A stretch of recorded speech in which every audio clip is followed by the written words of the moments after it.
In the quiet hours before dawn, when the world still sleeps and the mind has not yet been pulled into the rushing current of daily concerns, there exists a profound stillness.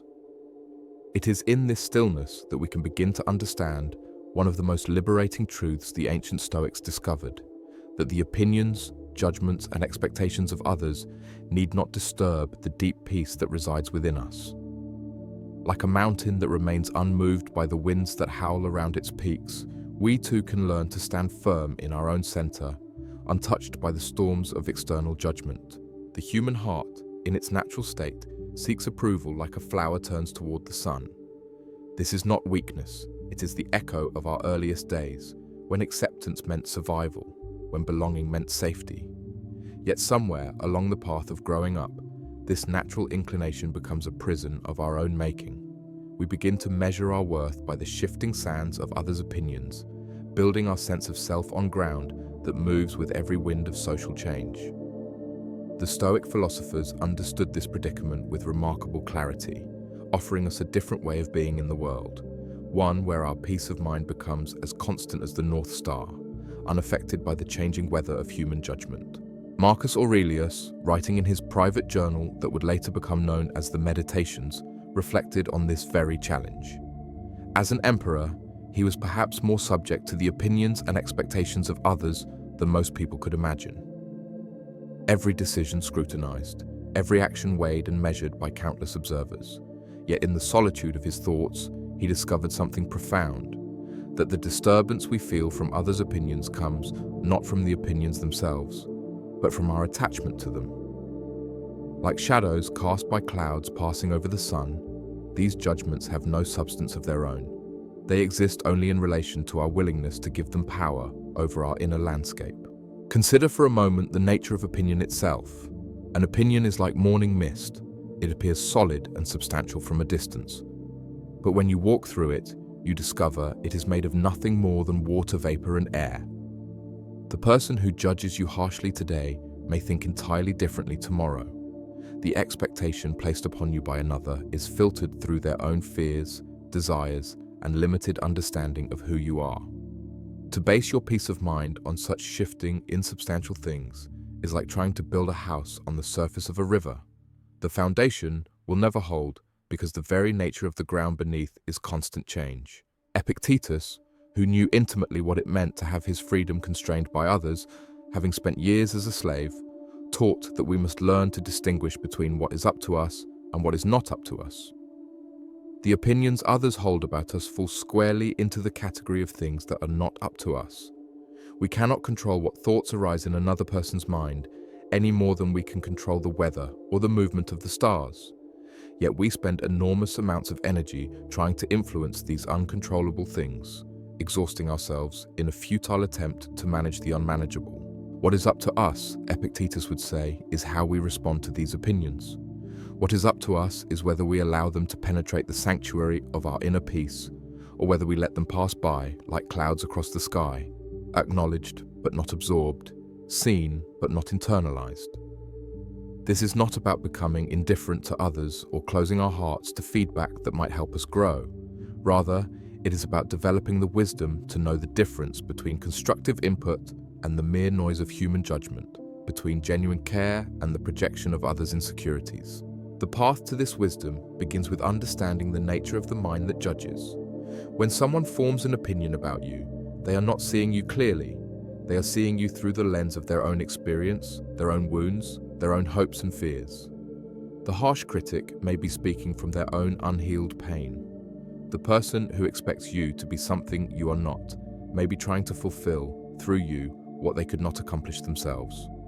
The one who judges your choices may be defending their own decisions by attacking yours. In this light, their opinions become less about you and more about them, less a reflection of your worth and more a window into their inner world. Seneca, the Roman statesman and philosopher, understood this dynamic well. He wrote extensively about the folly of seeking approval from those who do not truly know us, comparing it to asking a blind person to judge a painting or a deaf person to critique a symphony.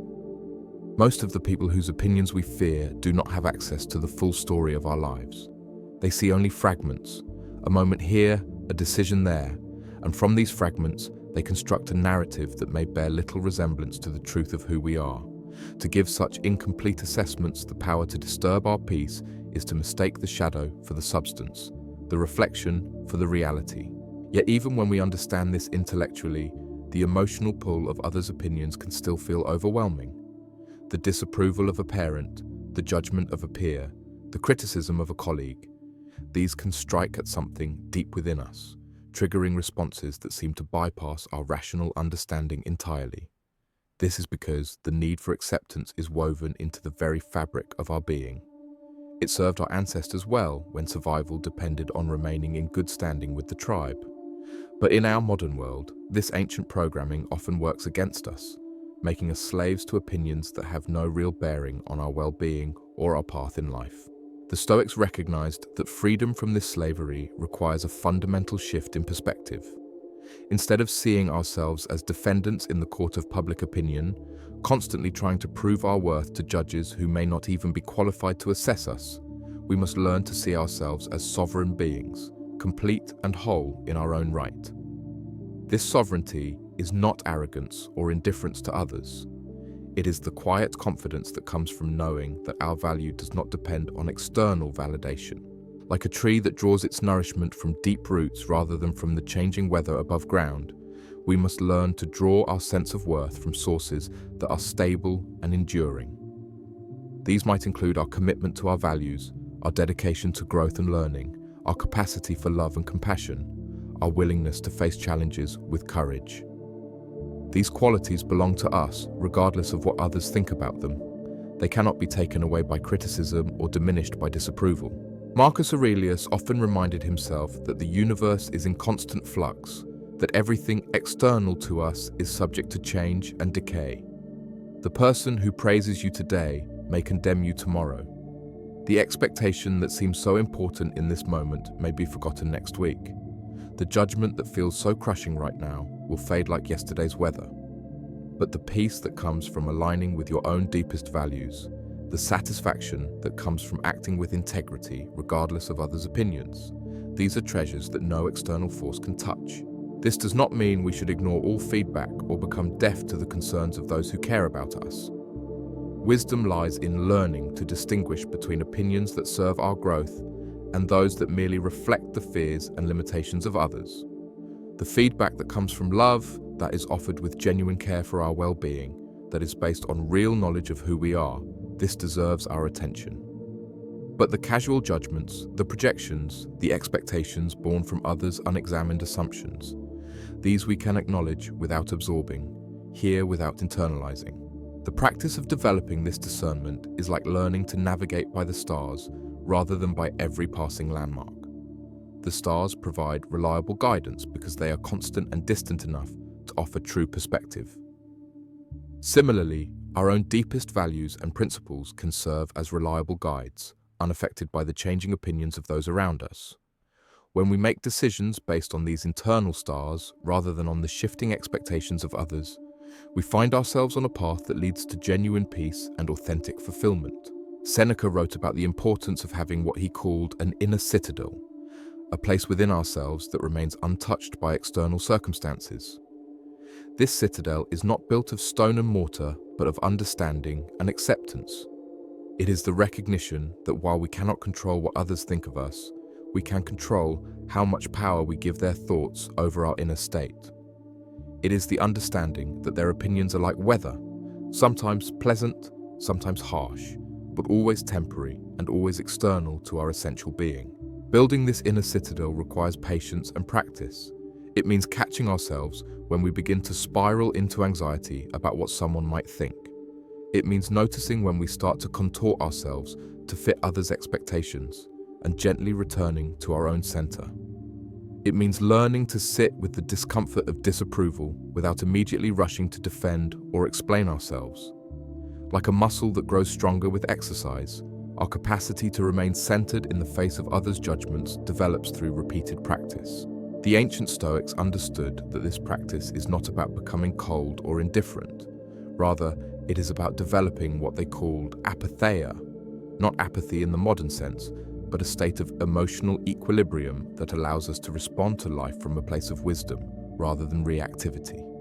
When we are not constantly buffeted by the winds of others' opinions, we have the space to choose our responses more thoughtfully. We can offer genuine compassion without being driven by the need for approval. We can engage in meaningful relationships without the desperate edge of seeking validation. This emotional equilibrium also allows us to see others more clearly. When we are not preoccupied with managing their opinions of us, we can perceive them as they truly are. Fellow human beings struggling with their own fears and desires, their own need for acceptance and understanding. The person who judges us harshly may be wrestling with their own self-doubt. The one who expects us to be different may be projecting their own unfulfilled dreams. Seeing this clearly does not excuse harmful behavior, but it does free us from taking it personally, from allowing it to disturb our peace. Epictetus taught that we suffer not from events themselves, but from our judgments about events.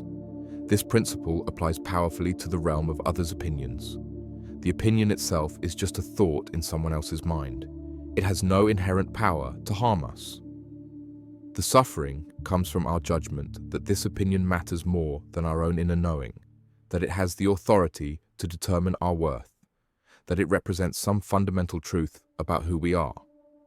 When we examine these judgments closely, we often find they are based on assumptions that do not hold up to scrutiny. Consider the assumption that others' opinions reflect objective reality. In truth, every opinion is filtered through the unique lens of the person holding it, their experiences, their biases, their current emotional state, their limited perspective on our lives. Two people can witness the same action and form completely different opinions about it. Which one is right? The question itself reveals the futility of using others' opinions as a measure of truth. Reality is far more complex and nuanced than any single perspective can capture. Or consider the assumption that we need others' approval to be happy or successful. While positive relationships certainly contribute to well-being, the desperate need for approval often undermines the very connections we seek to build. People are drawn to those who are comfortable in their own skin, who do not need constant validation to feel secure. The person who is at peace with themselves, who can remain centered regardless of others' opinions, often finds that they naturally attract more genuine respect and affection than someone who is constantly seeking approval. The Stoics also recognized that our concern with others' opinions often stems from a misunderstanding about the nature of reputation. We tend to think of reputation as something solid and permanent, something that can be damaged or enhanced by individual actions or judgments. But reputation, like opinion, is actually fluid and subjective. It exists differently in the mind of each person who holds it. The reputation you have with your family may be entirely different from the one you have with your colleagues, which may be different again from how you are perceived by casual acquaintances. Moreover, reputation is often based on incomplete information and is subject to constant revision. The person who thinks poorly of you today may change their mind tomorrow when they learn something new about you or when their own perspective shifts. The reputation that seems so important in your current social circle may be completely irrelevant in a different context. To base your peace of mind on something so variable and subjective is like trying to build a house on quicksand. Marcus Aurelius frequently reminded himself of the transient nature of all external things, including reputation and others' opinions. He would contemplate how the great figures of history, once the subject of intense admiration or criticism, are now largely forgotten. The opinions that once seemed so important, the reputations that once seemed so crucial, have faded into obscurity. This is not a cause for despair, but for liberation. It reminds us that the things we worry about so intensely are often far less significant than they appear in the moment. This perspective does not diminish the importance of acting with integrity or treating others with respect. Rather, it frees us to do these things for their own sake, because they align with our values, rather than because we are trying to manage others' perceptions of us. When we act from this place of inner alignment rather than external seeking, our actions tend to be more authentic and effective. We are not constantly second-guessing ourselves or trying to anticipate how others will react. We can focus our energy on doing what we believe is right, rather than on managing the impressions we make. The journey toward this kind of inner freedom is not always smooth. There will be moments when others' opinions still sting, when their expectations still feel heavy, when their judgments still trigger old wounds. This is natural and human. The goal is not to become invulnerable to all external input, but to develop the resilience to return to our center more quickly when we are knocked off balance. Like a tree that bends in the storm but does not break, we can learn to be flexible without losing our essential stability. Seneca wrote about the importance of daily reflection in developing this resilience. Each evening, he would review the day's events, examining his responses to various challenges and considering how he might handle similar situations more wisely in the future. This practice of self-examination is not about harsh self-criticism, but about gentle, honest assessment that leads to growth. When we notice that we have been disturbed by someone's opinion, we can explore what made us vulnerable to that disturbance and how we might strengthen our inner foundation. Sometimes the disturbance comes from a grain of truth in the criticism. Perhaps there is something we need to address or improve. In these cases, we can be grateful for the feedback while still maintaining our emotional equilibrium. We can use the information without being devastated by it, learn from it without being defined by it. The ability to receive criticism gracefully, to extract what is useful while discarding what is merely projection or misunderstanding, is a mark of emotional maturity and wisdom. Other times, the disturbance comes not from truth, but from our own insecurities and fears. The criticism touches on something we already worry about, amplifying our own self-doubt. In these moments, the work is not to defend against the external opinion, but to address the internal vulnerability that made us susceptible to it. This might involve examining our beliefs about ourselves, healing old wounds, or simply practicing greater self-compassion. The Stoics understood that true strength comes not from being impervious to all external influence, but from having a stable center that remains constant, regardless of what swirls around it. Like the eye of a hurricane, this center is characterized by calm and clarity even when surrounded by turbulence. From this centered place, we can engage with the world more effectively because we are not constantly reactive to every shift in others' moods or opinions. This centeredness also allows us to be more genuinely helpful to others. When we are not preoccupied with managing their opinions of us, we can focus on understanding their actual needs and offering authentic support. We can listen more deeply because we are not simultaneously calculating how our responses will be received. We can speak more truthfully because we are not filtering everything through the lens of approval seeking. Epictetus, drawing from his own experience of powerlessness as a slave, taught that true freedom comes from focusing our attention and energy only on what is within our control. The opinions others hold about us are not within our control, but our response to those opinions is. The expectations others place on us are not within our control, but our decision about whether to meet those expectations is. The judgments others make about our choices are not within our control, but our commitment to making choices that align with our values is. This focus on what is within our control is profoundly liberating. Instead of exhausting ourselves trying to influence the uninfluenceable, we can direct our energy toward areas where we actually have power to create change. Instead of worrying about whether others approve of our decisions, we can focus on making decisions that we can live with, that reflect our deepest values, that contribute to our growth and the well-being of those we care about. The practice of distinguishing between what is and is not within our control becomes easier with time and repetition. When we notice ourselves becoming anxious about someone's opinion, we can pause and ask, is this within my control? If the answer is no, we can gently redirect our attention to something that is within our control. Perhaps how we choose to respond, what we can learn from the situation, or how we can better align our actions with our values going forward. Marcus Aurelius often wrote about the importance of seeing things as they truly are, without the distortions of emotion or assumption. When applied to others' opinions, this means seeing them as what they are, thoughts in someone else's mind, filtered through their own experience and limitations, subject to change and often based on incomplete information. They are not objective truths about us, not permanent fixtures of reality, not reliable guides for how we should live our lives. This clear seeing does not make us indifferent to others or dismissive of all external input. Rather, it allows us to engage with others from a place of strength rather than neediness, to receive feedback without being crushed by it, to maintain our own course while still being open to course corrections when they are truly warranted. It is the difference between being a ship that is tossed about by every wave and being a ship with a strong anchor and a reliable compass. The anchor in this metaphor is our connection to our own deepest values and principles.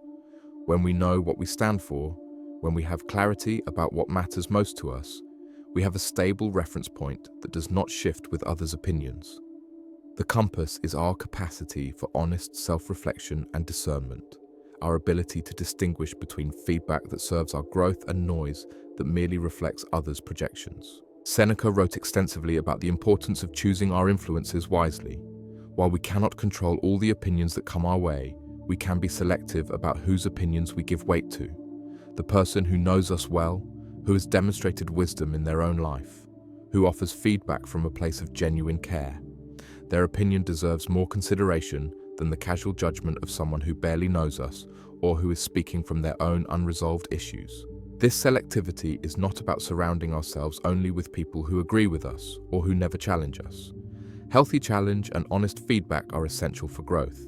Rather, it is about distinguishing between those who challenge us to become better and those who simply project their own limitations onto us. It is about recognizing the difference between someone who sees our potential and wants to help us reach it, and someone who wants us to conform to their narrow vision of who we should be. The development of this discernment is itself a practice. It requires us to pay attention not just to what people say, but to the spirit in which they say it. It asks us to consider not just the content of their feedback, but their motivation for offering it. It invites us to notice how different people's opinions affect us and to learn from these patterns. Over time, we develop an inner sense of which voices deserve our attention and which we can acknowledge but not absorb. This process of developing discernment is like learning to tune a musical instrument. At first, it may be difficult to distinguish between notes that are in tune and those that are slightly off, but with practice, the ear becomes more sensitive, more able to detect subtle differences in pitch. Similarly, with practice, we become more sensitive to the subtle differences between opinions that serve our growth and those that merely create noise in our inner landscape. The Stoics also understood that our relationship with others' opinions is often complicated by our own ego and its needs. The ego seeks validation, fears rejection, and often interprets neutral events as personal attacks or affirmations. When someone disagrees with us, the ego may interpret this as a threat to our worth. When someone fails to notice our achievements, the ego may feel diminished.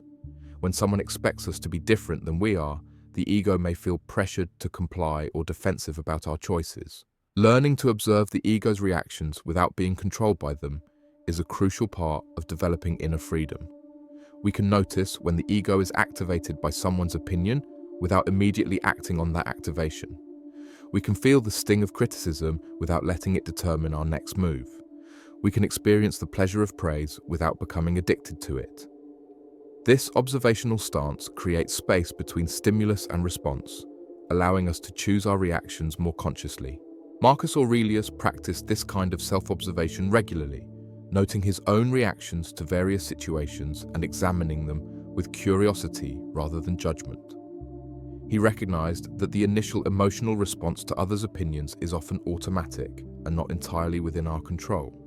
But what we do with that response, whether we feed it or let it pass, whether we act on it or observe it with detachment, is very much within our control.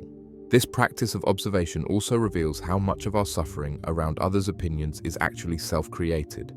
We take their neutral words and add layers of interpretation. We assume malicious intent where none may exist. We catastrophize about the implications of their disapproval. We create elaborate stories about what their opinion means about us, about our future, about our worth. When we learn to see these mental additions clearly, we can begin to separate the actual event, someone expressing an opinion, from our interpretation of it. The ability to make the separation is profoundly liberating. It means that we are no longer at the mercy of every casual comment or sideways glance. We can hear criticism without immediately assuming it defines us. We can experience disapproval without concluding that we are fundamentally flawed. We can encounter expectations without feeling obligated to meet them if they do not align with our own path. Epictetus taught that we are disturbed not by things themselves, but by our judgments about things. This principle applies perfectly to the realm of others' opinions. The opinion itself is just information, someone's thoughts about something. The disturbance comes from our judgment that this opinion is catastrophic, that it reveals some terrible truth about us, that it threatens our security or happiness. When we examine these judgments closely, we often find they are based on assumptions that are not necessarily true. For example, we might assume that if someone disapproves of our choice, it means we made the wrong choice. But this assumes that their approval is a reliable indicator of rightness, which may not be the case. They may disapprove for reasons that have nothing to do with the wisdom of our choice. Perhaps it threatens their own choices. Perhaps it challenges their worldview. Perhaps it simply makes them uncomfortable because it is different from what they would do. Or we might assume that if someone has a negative opinion of us, it will somehow harm us in a concrete way. But often, their opinion has no practical impact on our life whatsoever. It exists only in their mind and has power over us only to the extent that we give it power. The person who thinks poorly of us may never act on that opinion, may change their mind tomorrow, or may have so little influence in our actual life that their opinion is essentially irrelevant. The Stoics recognize that much of our anxiety about others' opinions stems from imagining future scenarios that may never come to pass. We worry that if someone disapproves of us, they will tell others, who will then also disapprove, leading to some kind of social catastrophe. We fear that if we do not meet someone's expectations, they will withdraw their support or affection, leaving us isolated and vulnerable. These fears are often far more dramatic than reality warrants. Seneca wrote about the importance of examining our fears to see if they are based on reality or on imagination. When we are anxious about someone's opinion, we can ask ourselves, what exactly am I afraid will happen? How likely is this outcome? Even if it did happen, how would I handle it? What resources do I have to deal with this situation? Often, this kind of rational examination reveals that our fears are either unlikely to materialize or more manageable than we initially thought. This is not to minimize the real social consequences that can sometimes follow from others' disapproval. In some situations, others' opinions do have practical implications for our lives, but even in these cases, we often have more resilience and more options than we initially realize. And in many cases, the consequences we fear are either unlikely or less severe than our anxiety suggests. The practice of questioning our assumptions about others' opinions also reveals how much we may be projecting our own judgments onto them. Sometimes we assume someone disapproves of us when they have never actually expressed disapproval. We interpret their neutral expression as criticism, their distraction as rejection, their different choice as a judgment of our choice. We may be so accustomed to judging ourselves harshly that we assume others are doing the same, even when there is no evidence for this assumption. Marcus Aurelius often reminded himself to stick to the facts of a situation, rather than adding interpretations that might not be accurate. If someone seems distant, the fact is that they seem distant, not that they disapprove of us, not that we have done something wrong, not that they are rejecting us. These interpretations may be true, but they may also be completely inaccurate. By sticking to what we actually know, rather than what we assume, we can avoid creating unnecessary suffering for ourselves. This factual approach also helps us respond more appropriately to situations. If we assume someone's distance means they disapprove of us, we might become defensive or try to win back their approval. But if their distance actually stems from their own stress or preoccupation, our defensive response would be inappropriate and potentially damaging to the relationship. By staying with the facts and avoiding assumptions, we can respond more skillfully to what is actually happening rather than to what we imagine is happening.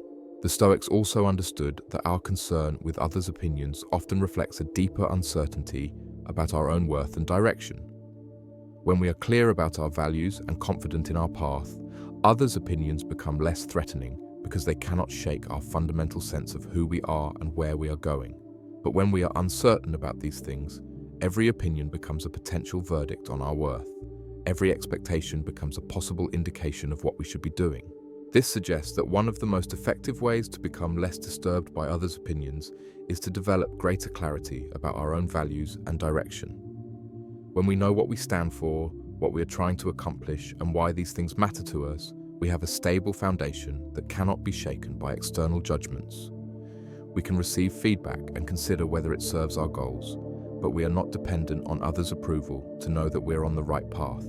Developing this clarity is an ongoing process that requires honest self-reflection and sometimes difficult choices. It means examining our beliefs to see which ones are truly our own and which ones we have absorbed from others without question.